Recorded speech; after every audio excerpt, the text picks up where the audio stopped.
I'm Claire Adams, 27, and just a week ago, I earned my MBA from Stanford, an accomplishment no one in my family had ever imagined. You might assume that made me the favorite child, yet within the Adams family, I was always the one fading quietly in the background. My sister Ashley, the aspiring doctor, has always been the pride of our parents, while I was merely the practical one who handled the bills and responsibilities no one noticed. For years, I convinced myself that if I just pushed harder, they'd finally acknowledge me. But somewhere deep inside, I knew I'd always be the outsider in my own family. What I couldn't foresee was that the evening meant to honor my success would instead destroy the fragile illusion of our closeness, when my parents would utter words so vicious they'd fracture us for good. In that moment, I realized the daughter they'd never truly accepted was about to vanish forever. Have you ever heard something so heartless you wished you could erase it from your memory, especially on a day meant to lift you up? If my story resonates, maybe sharing it will help someone else rediscover their own worth. We gathered at Delmonico's, one of the most elegant spots in Seattle. Crisp white tablecloths, golden chandeliers, and the soft murmur of wealth all around. I had booked the private room myself, covering every meal, every bottle, every last detail. It wasn't about showing off. After years of side jobs, student loans, and relentless effort, I simply wanted one evening to celebrate something I had truly earned. I welcomed each guest with a polite smile that never fully reached my eyes. Professors, colleagues, my supervisor from the consulting firm where I'd just secured a full-time position, and classmates who looked genuinely proud to be there. Then my parents arrived. Susan and Robert Adams, stylishly late as usual, perfectly dressed and composed, as if the celebration were theirs instead of mine. They carried no flowers, not even a simple card. Ashley wasn't there either. She was supposedly working a hospital shift, though I suspected she just didn't feel like attending an event that wasn't about her. I made the introductions, watching as my parents exchanged handshakes and polite smiles. Compliments flowed, the kind I had secretly wished they'd hear one day. One of my professors smiled and said, "You must be incredibly proud of Claire. A Stanford MBA is no easy accomplishment." My mother gave a small, airy laugh and replied, "We're proud of both our girls, but Ashley, our youngest, she's in med school now, pulling long hours in the ER, saving lives. That's what truly matters." Silence followed. You could almost hear the cutlery pause midair. My grin stayed fixed, rigid and practiced, like it had been fastened there just to survive the moment. A few minutes later, my manager rose to give a toast. He spoke about my determination, how I'd guided our intern team and kept everything afloat when deadlines loomed. "Claire is among the most capable young consultants I've ever worked with," he said proudly. "She's destined for great things." The applause that followed was warm and genuine. I turned toward my parents, hoping for even a flicker of pride in their eyes. My father let out a light laugh. "She's clever, sure, but Ashley, she's saving lives every day." That's the kind of pride that really matters. The words hit like a script they'd practiced, as if my whole life existed only to lead into Ashley's grand performance. The hero, the healer, the one who mattered. Around us, the table went stiff, eyes darting uncomfortably. One of my coworkers, bless her heart, tried to mend the tension. She leaned toward my mother and said gently, "Still, you must be very proud of Claire. What she's done is incredible." My mother's smile was cool, almost dismissive. "I suppose it's fine," she said. Then my father jumped back in, steering the topic once again toward Ashley's endless night shifts, rotations, and all the patients she'd helped. "Compared to a doctor," he added with a casual shrug, "an MBA doesn't quite measure up." That was the breaking point. I pushed back my chair, the sound slicing through the silence like a blade. Every conversation died. My voice came out steady, stronger than I expected. "Do you have any idea what it took for me to get here? How many nights I went without sleep? How many hours I worked while studying so I wouldn't cost you a cent?" My mother's lips pressed tightly together, a wall of quiet disapproval. My father looked at me like I was causing a spectacle. I paid Ashley's tuition. I sent money when the power was cut off. I went without so this family could survive. And still, I'm dismissed as just the one behind a desk? The air grew dense. Every breath in the room seemed to stop.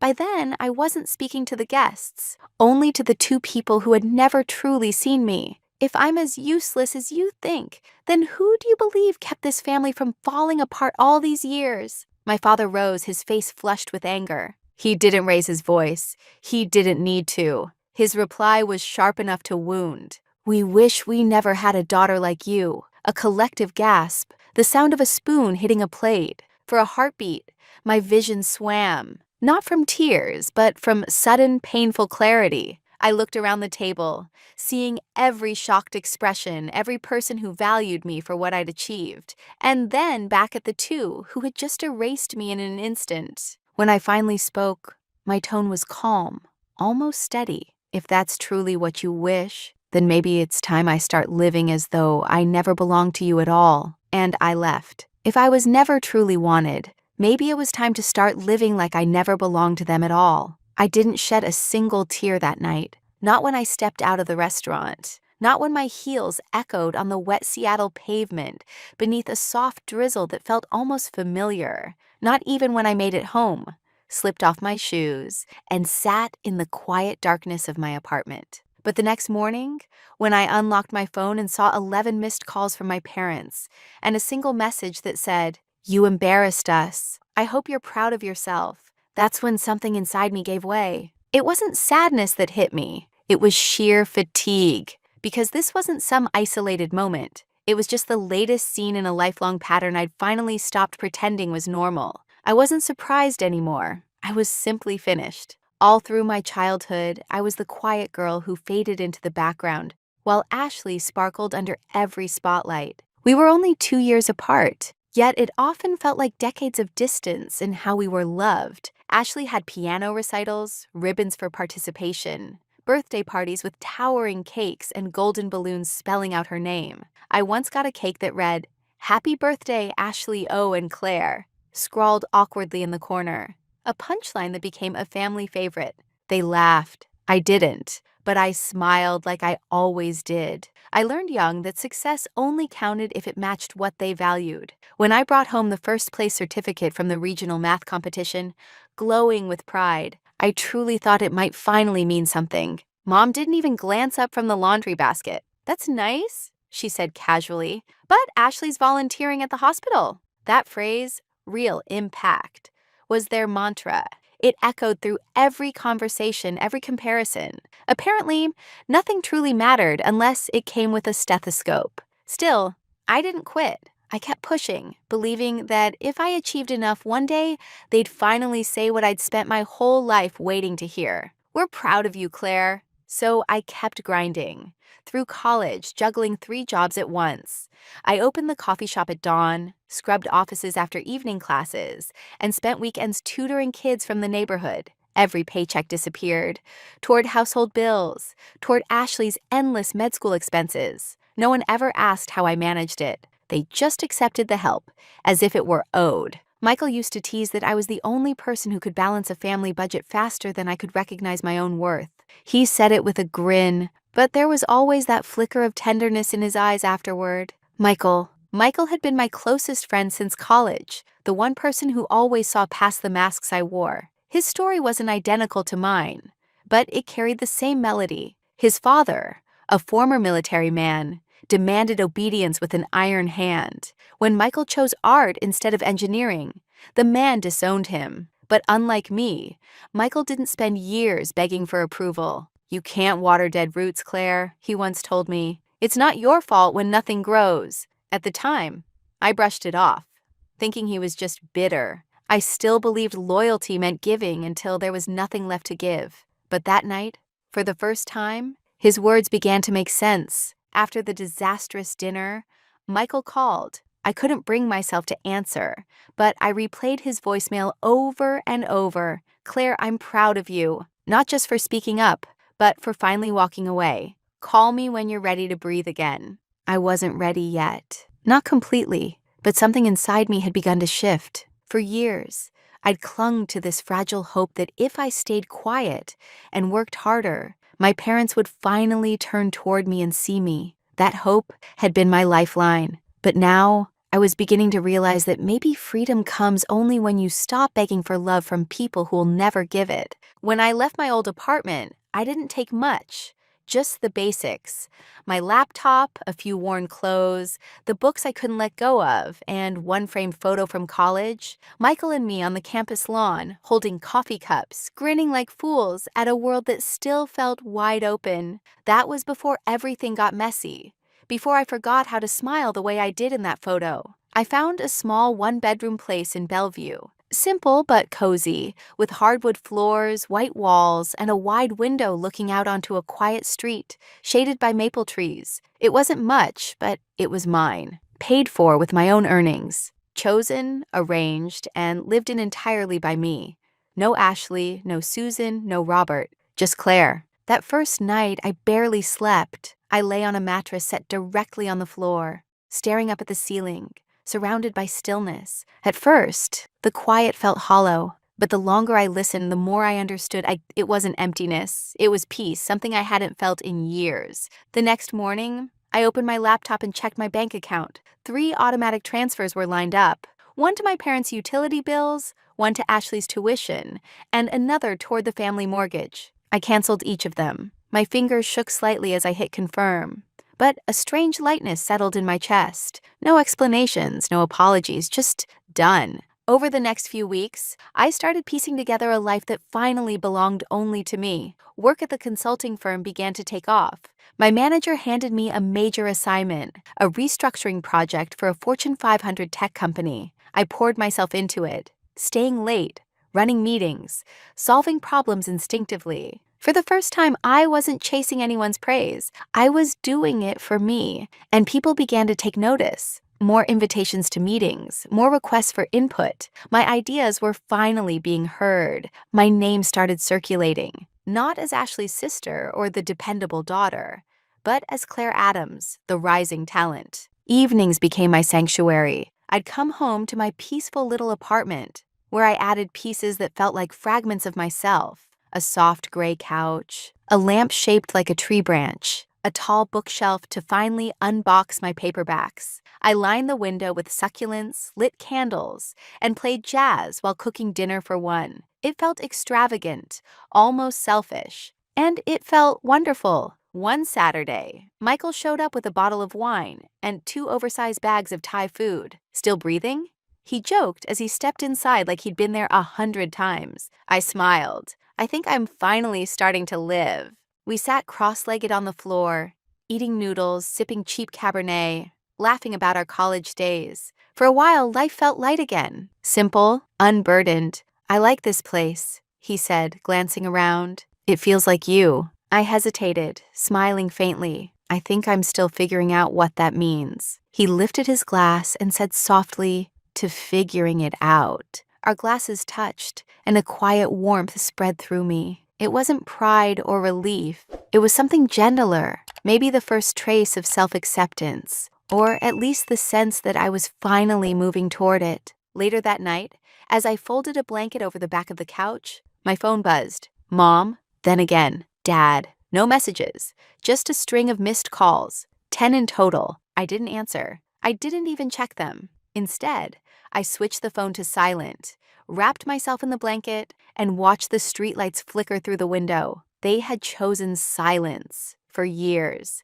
Now, I was returning it, a silence they'd finally be forced to hear. Then came a knock, not gentle, not uncertain. It was firm, deliberate, demanding, the kind of knock that doesn't wait for an answer. It insists on being heard. I glanced at the clock. 4:13 p.m., a Tuesday. I'd just come back from work, still in heels, blazer slipping off my shoulders. When I opened the door, I went still. There they were, my parents, Robert and Susan Adams, standing as if nothing had ever happened. They looked immaculate, like they were paying a visit to property they still believed was theirs. My father wore a crisp button-down and polished leather shoes. My mother stood rigid in her beige trench coat, arms crossed, lips drawn tight like she was preparing for battle. I said nothing. I didn't move. We need to talk, my mother said. The last time we'd spoken, she told me I'd humiliated the family. Yet here she was, on my doorstep, pretending the wound didn't exist. Without waiting for me to respond, they walked right past and into my apartment. I closed the door slowly behind them. As if one wrong sound might set something off, they settled onto my couch, the one I'd bought myself, in the living room I'd built from my own hard work and sleepless nights, with money they'd never thanked me for. I stayed standing. "Claire," my father began, adjusting his tone into that smooth, professional cadence he used for meetings. "Ashley's run into some setbacks." Setbacks? That was the word he chose. Her hospital internship had been terminated. "Staff cuts," my mother said curtly. "And as for her tuition, the remaining balance hasn't been paid. If that doesn't get resolved soon, Ashley might have to leave the program." "And?" I asked, my tone flat. "And," my mother shot back, "we need your help." There it was. No apology, no trace of remorse. Just the same old refrain. "Help," I echoed, like it was a foreign word on my tongue. "Claire, you understand how critical this is?" My father said, his voice measured. "If she falls behind now, she could lose everything." "She?" I asked quietly. "Or you?" My mother's gaze hardened. "Don't be petty," she hissed. I let out a sharp, dry laugh that startled even me. I gave up years of my life for this family, paid bills when the lights went out, bought Ashley's textbooks, covered her rent, her groceries. I sacrificed so she could have it all. And the one time, just once, I asked for something back, you told me I disgraced you. "We were angry," my father barked. "You were disrespectful." I stepped closer, the sound of my heels striking the floor cutting through the tension. "No," I said evenly. "You disrespected me.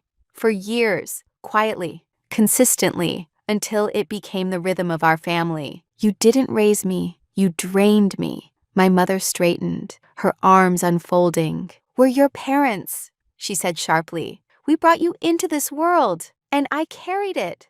I replied, the words rising from somewhere deep. "I carried it while you stood on my back and praised someone else for standing taller." The air between us tightened, thin as a wire ready to snap. "You don't get to walk in here and pretend none of that happened," I said quietly but with force. "You don't get to act like you never told me you wished I'd never been born." My father's mouth opened, then shut again, the silence doing all the talking.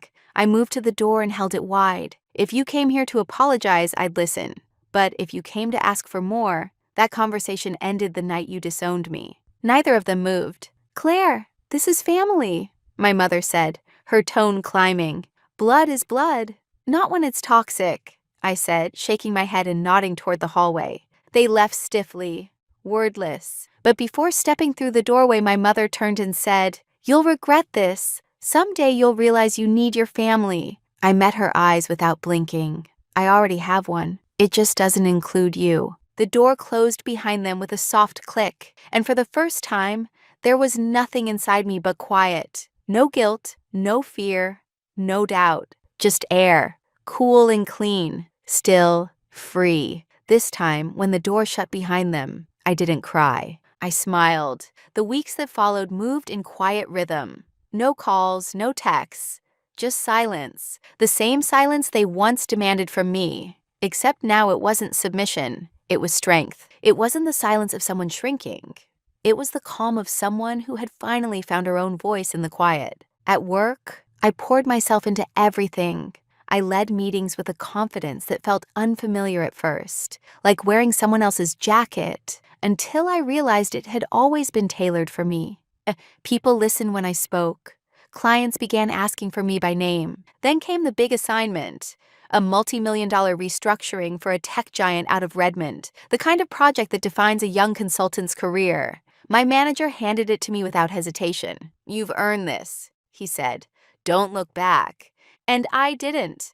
For 6 weeks, I lived and breathed that project. Strategy sessions, late-night slide decks, pivot tables spinning across the screen until my eyes stung. But it didn't feel like burnout this time. It felt like purpose. Sharp, alive, mine. At night, I came home to an apartment that finally felt complete. The gray couch scattered with soft pillows, shelves neatly stacked with books I'd once kept boxed away, candles glowing faintly in the corners, filling the room with quiet warmth. It wasn't the house I grew up in. It was the home I'd built for myself, one emotional brick at a time. Michael stopped by often. Sometimes we didn't even talk, just shared leftovers in comfortable silence. Other nights, we played old records and argued about our college playlists. "You're different," he said once, leaning back on my couch, glass of red wine in hand. I looked at him, curious. "Different? How?" "You seem whole," he said softly, like you finally stopped waiting for someone to choose you. I didn't answer. I didn't have to. The steady warmth rising in my chest spoke for me. Then came the article. Our project had exceeded every forecast.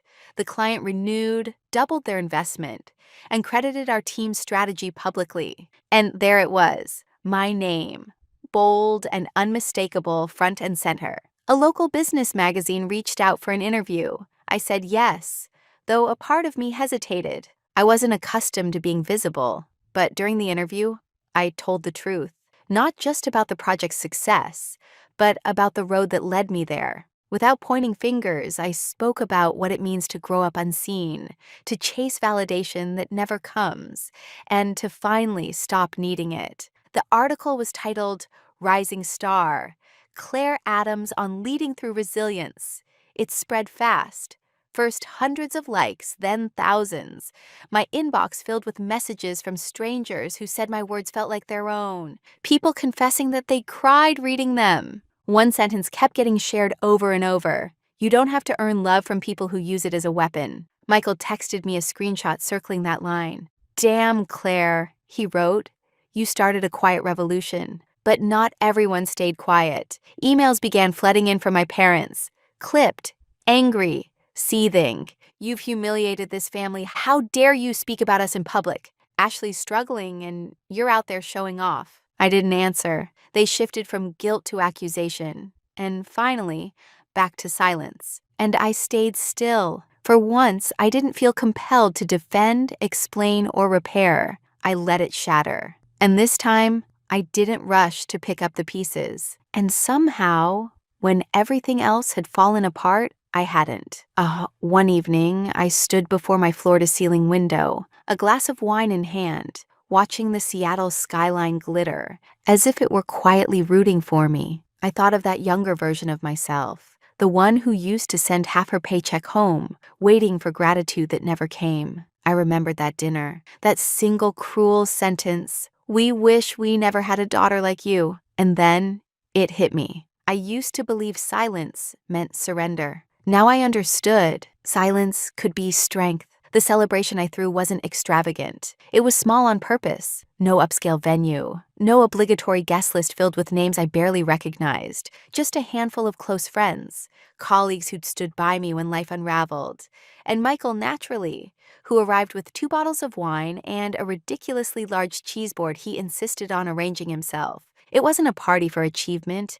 It was a toast to endurance. I had just signed a leadership contract with the firm. Not something gifted to me, but a position I'd earned and negotiated entirely on my own. No one else's influence shadowed it. No strings tugged from behind. The apartment glowed in warm amber light. Soft jazz and indie tracks filled the background. Beyond the windows, Puget Sound shimmered under the night sky, the city pulsing gently, alive. Laughter rippled through the room. Someone raised a glass in my honor, and I laughed too. Not the practiced polite sound I'd once used to fill silence, but a genuine, unrestrained laugh, the kind that feels like breathing again. No one brought up Ashley. No one mentioned my parents. No one gave me that look of sympathy I'd grown used to. What I saw instead was pride and something softer, something that finally felt like love. Michael tapped his glass against mine and smiled. "Look around you," he said,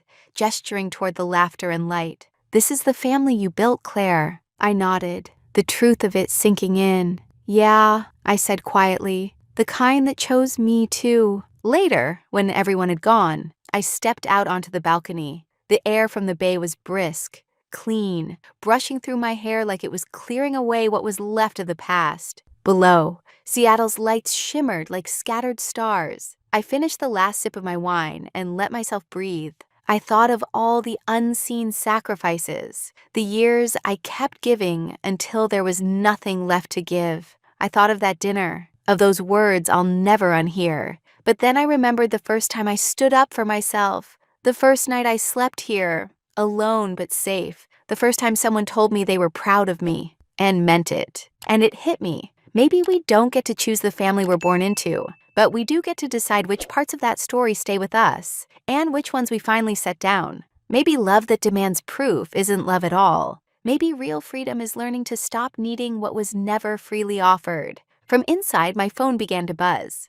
Another message, this time from someone I didn't know, a stranger who'd read the article, found me through the noise, and wrote, "Your story helped me finally walk away from the pain I thought I had to accept." I smiled. I wasn't alone anymore, and neither were they. I stepped back inside and turned off the lights. The room still held the warmth of laughter, the faint scent of wine and candles lingering in the air. I'd spent years pleading for acknowledgement. Now I was finished pleading. I was creating, I was choosing. And for the first time, I knew exactly who I was. Not a daughter to be managed. Not a fallback plan. Not an invisible thread holding others together. Just me. Whole. Enough. Free. I may not be the daughter they wanted, but I am, at last, my own.